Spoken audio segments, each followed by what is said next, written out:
Hey guys, get ready for the WOD or the workout of the day. Today's December 5th. You will need a slam ball. We have 3 separate circuits. You're doing everything for 1 minute each with a rest in between each exercise and for 3 rounds total. Just going through some exercises that I feel that you might have questions on.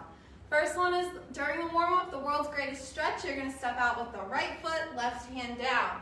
Right elbow, gaze follows in between that hand and the knee.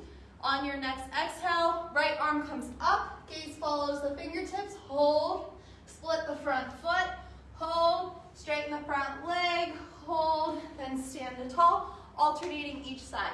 Second movement in the warm-up is a scapular scoop. Arms come softly out to the side, shoulders down and back. You're scooping those armpits up towards the ceiling.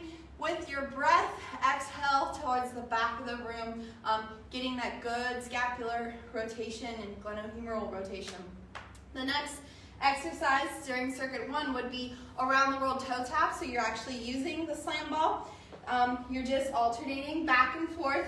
Don't forget about those arms, tapping those toes, touching just the side of the ball, all right? Row, pause, throw. We have a hip hinge happening.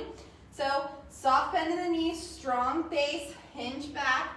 You're gonna row, pause, throw.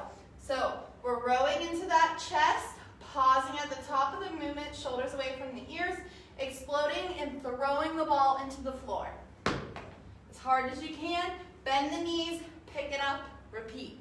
The next movement is a alternating single arm elevated push-up. Coming down on the knees or on the feet, one arm drops to the floor, lean into that, more range of motions happening in the arm on the top of the ball, back to center, opposite, alternating sides. Really working on shoulder stability. The next thing would be during your core circuit is a reverse rollout.